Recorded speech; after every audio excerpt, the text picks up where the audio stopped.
We have seen a lot of activity recently at Cloud Imperial Games regarding Arena Commander, and while it seems strange at first glance that additional resources are being spent on Star Citizen's most ancient module, it does start to make sense when you take a deeper look at the current situation of the development of the game. First, let's take a look at where we are right now in development of the Persistent Universe, which is the MMO side of the project. Entities now finally persist throughout the last span of a server, which has been a major milestone for the project. However, it still requires some major fine-tuning as performance still dramatically degrades as players leave behind multiple items, whether these are medical gowns, empty bottles, or wrecks.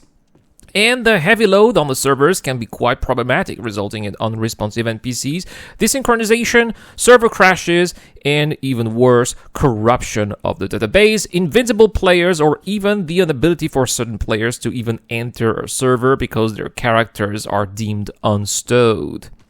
These issues have left a lot of players rather disgruntled, and understandably so, and many of which have taken a break from the Persistent Universe and are waiting for Starfield, or have even returned to Elite Dangerous, as I have read in the comment sections of some of my videos.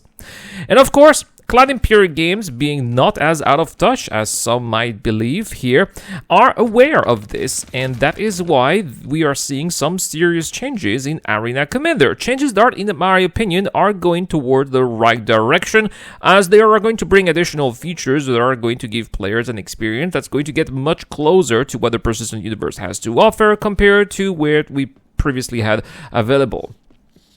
Now, before we continue, guys, if you enjoy my content, please consider helping me out with the algorithm. Hitting the like button helps a lot in getting my videos recommended by YouTube, and by subscribing to the channel and clicking the notification bell, you will be notified each time a new video is out. Thank you for your support.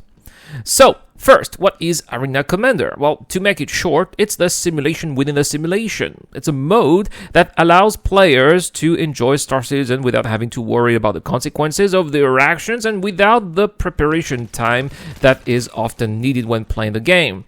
This mode first came out in 2014 and was then dubbed the Dogfighting module.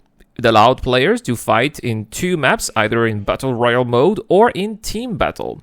It was also possible to hone your skills there in free flight and race against other players in a series of tracks above Planet Green in the Ellis system. Today, although the two space maps have been redone with current tech, those features remain rather the same. Then comes Star Marine, which is the first-person shooting module, and it works just like Arena Commander, but on foot. And just like Arena Commander, it hasn't changed at all, except for the addition of one extra map a few years ago. So, as you can see, Arena Commander is quite an ancient feature in the grand scheme of Star Citizen, one that hasn't changed very much and seemed to have been abandoned by Cloud Imperial Games in the favor of the Persistent Universe and the elusive Squadron 42. The solo story-driven campaign of the game. Well, just like when we were stuck waiting for the baby PU of 2.0 and Planet Tech for 3.0, which were times when Arena Commander saw significant development, we are now stuck waiting for Alpha 4.0 to finally materialize, and it seems that the time has come once again for Arena Commander to bring us some exciting moments. And those changes will actually come in multiple forms. First, racing will be completely overhauled with the addition of tracks that are coming straight from the Persistent Universe, which will give players a great opportunity to practice them without risking dying and respawning far away. Next, more locations from the Persistent Universe will be added to the Dogfighting module, as players will be able to fight around Jericho Station, which was made famous with the Xenothreat Dynamic event, and Security Post Korea, which used to be a traditional PvP hotspot in the Persistent Universe. But that's not all. The first-person shooting module will also have its first Persistent Universe location added here with the inclusion of Security Post Korea. In addition, new modes will be experimented over time, including ground vehicle modes, which is really something fantastic given how tedious it is to manage ground vehicles in the Persistent Universe. With Arena Commander here, gone will be the hassles of logistics. Everything will just be available with just a few clicks, and I think that it will allow players to enjoy ground vehicles far more than we currently do. So, As you can see, there really seems to be an effort here made by Clan Imperial Games to allow their player base to enjoy the content here without having to deal with the issues of the persistent universe, which, if we are totally honest here, are not going to go away anytime soon, or at least not until server meshing becomes a reality and gets polished, which won't be the case for at least the next 2 years, if there's anything here the development of persistent streaming is teaching us. My guess here is that we are only seeing the beginning, and that the persistent universe gets more and more increasingly frustrating, so we are going to see more content that is reminiscent of its best features in Arena Commander, where we won't have to deal with low server tick rate, desynchronization, or server crashes. That's why Pirate Swarm is also bringing in capital ship battles. That's why multi-crew will finally be available in Arena Commander. And that's why we'll probably see more modes and feature based on the persistent universe in the future.